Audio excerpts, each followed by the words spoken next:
and I am happy that I am a part of this event and being a part of celebration team for Professor Ashu's birthday. I have been instructed 10 minutes. I will just be talking on the empowering sustainability, waste management and rise of green technologies. Since the theme is bridging the gap for sustainable future, I opted this topic. We will not be covering any graphs or something results. We will go through the work which we do and particularly related to the green technology and sustainability. Of course, we do many other activities which we have not covered well. So coming to, I hope all of you know CSIR. Many of you are the students and getting fellowships from CSIR, Council of Scientific and Industrial Research. I am coming representing CSIO, Central Scientific Excellence Organization, one of the labs at Chandigarh. Now this slide is very common to all of you, and you have seen in almost all the presentations, whether this TRIPS or any other conferences. This is very common slide for sustainable development goals. And if I talk about our work, we work on 4 of those sustainable goals, including good health, well-being, affordable and clean energy, clean water and sanitation, and of course partnerships for the goals, which is one of the motives of these organized events. So coming to sustainability, already have been covered by many of the experts or many of the dignitaries what sustainability is. Sustainability is using the resources in such a way that they meet our requirement as well as they are available for the future.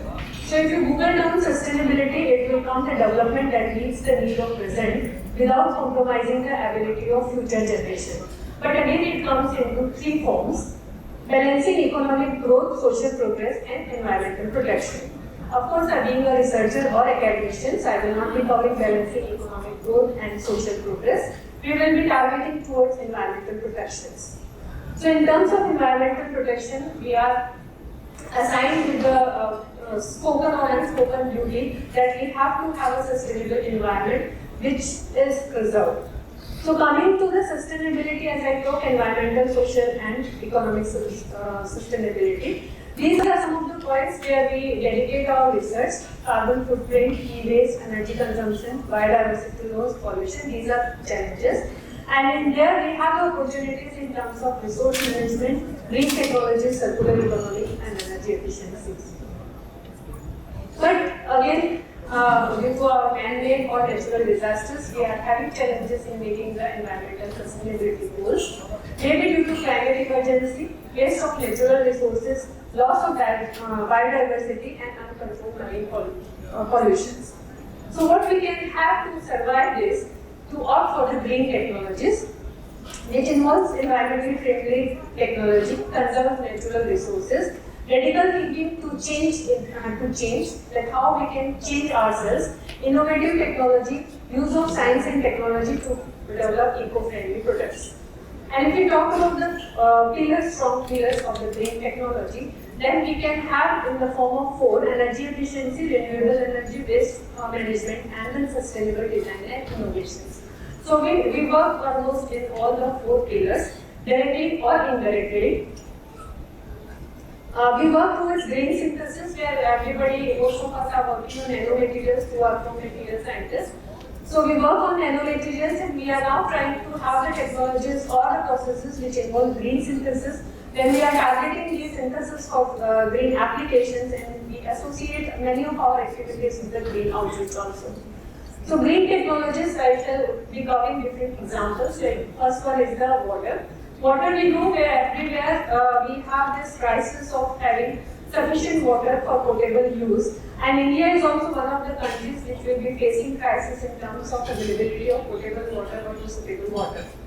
So in this, we started with the wastewater treatment, which we wanted to have a laundry wastewater treatment, because we found that when we do washing through a washing machine, lots of water get wasted. So can we have any technology which can help us to use this water after some treatment, that it can be used at least for the non-potable purposes? So for that we use biomass and we derived activated charcoal from it and functionalized it to have a cartridge in the form of a syringe, or bigger in the commercial or upscale level, it will be in the cartridge form. So in the laboratory we started with the syringe wastewater treatment using the waste bio-waste. Finally, we could see that this technology is able to give us the water which is having properties comparable to the tap water. But of course, we cannot say that drink this water. So we are proposing that this can be used for the non-potable purposes like washing, mopping, washing some cars, etc. Then second approach, we opted waste to wealth cartridge for waste treatment. Here the interesting part is that for the cartridge components also we are using the waste. For example, cans, plastic bottles, glass. So from there we are converting them into the nanomaterials using different techniques. And then we are making cartridge from it to have a filtration system. First one is the laboratory burette, just we wanted to test whether this material is capable of filtering the water or not. And then we gave it in the form of a bamboo-based cartridge. So it is a biodegradable as well as a green technology, where everything from the waste we are making into a useful material. So these are some pictures which we obtained before and after treatment of this. So we got that conversion waste material into a valuable material, then purification of the wastewater into some good quality of water which can be used for the non-potable items, and the treatment method for optimum waste treatment. Then another activity which we are doing is the pollution degradation. Of course, sometimes it's not possible to remove the pollutants from them, but yes, we can work on the degradation of these pollutants. So here we are using photocatalysis, electrocatalysis, and electrocatalysis to degrade these pollutants. We are targeting pharmaceutical waste and the textile waste. This is another where I talked about the synthesis, where nanoparticles is synthesized using green chemistry. We are using plant extract for the synthesis of this material, and then we are using it for the detection as electrochemical sensor. Electrochemical sensors are less harmless because they use minimum amount of any analyte or minimum amount of the modification chemicals. So it is one of the clean technologies in terms of its applications. Then another photoreforming we are using, where we are converting waste like cardboard, etc. We are converting this waste into some valuable through photoreforming. So photoreforming is nothing but converting the waste polymers into some fine products which are less harmful, and we are using it for the green hydrogen generation also through the photoreforming process. So in this photocatalysis is the main target, where we are focusing on the type of photocatalyst which can be used for this application, and then we are preparing photoreforming experiments in the lab to generate, and here we can see that a good amount of hydrogen generation is taking place. So we are having dual purpose like waste breakdown and then conversion into green energy. This is another microbial fuel cell where we are working on the electrodes, cathode and anode, as well as the electrolyte. For the electrolyte, we are using waste derived carbon dots as an electrolyte modifier. And with this electro modifier, we could achieve the enhancement in the sensitivity also of this microbial fuel cell. Then the plastic waste, we are converting plastic into useful functional materials. I came yesterday, and since yesterday I am seeing lots of water bottles placed in our tables, and it is attracting my attention because we are collecting these bottles and using them for material synthesis. And it is our unconscious habit that we feel thirsty. We take a bottle, if it is available on table, we drink 2-3 sips, and then we put the bottle left on the table itself, and then we leave for some other work, and the bottle is still lying there half consumed. I have seen a few days back the garbage collectors, they were just emptying the half bottles and then throwing the water and then segregating the plastic. So it's my humble request to all of you that please, I'm not saying don't drink from the bottles, but at least try to finish that bottle so that water is safe. So next time whenever you take that bottle, I hope this message will come into mind and they will try to avoid this habit. So here we are using this plastic derived material for the supercapacitor application, energy applications, and you could see that there is a illuminated LED. So this material is quite sufficient to energize our devices if taken into the larger scale. Similarly, this wrap from the plastic we are using for the electron spin printing of the electrodes, which are finally we are using as a sensors. And then we are using as a photocatalysis, which I showed. Another example is the hair. Yes, hair fall, everybody is having hair fall. In the drainages, we have this wastewater here, but it is useful in terms of properties. We have used this hair as to make sensor, optical sensor for heavy metal detection and pesticide detection. And at the same time, we did some experiment where it can replace fertilizers, chemical fertilizers, and that it can act as a biofertilizer because it has a good content of the nitrogen.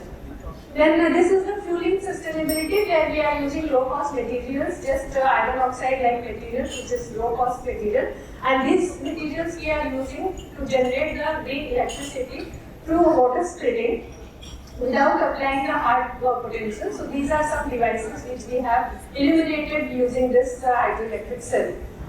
This is video due to shortage of time. I will not go through. Another green technology is the magazine-based flexible supercapacitor. Why I am calling it as a green? Because we are trying to use the cloth in this. And then the magazine-based zinc-air battery, where we don't require additional potential to keep this operational. And you can see the different layers are used for this air battery, and different layers are being formed. So what we thought is, let's have one single unit of the battery printed using 3D printing.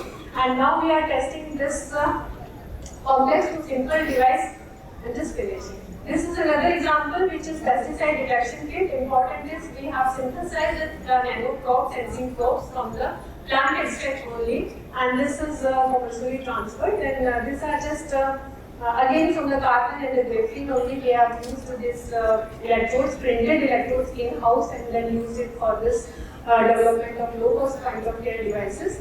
So these are some examples where again paper-based devices, microfluidic-based paper devices for point of care applications, where on the bedside or on the care side you can use these devices.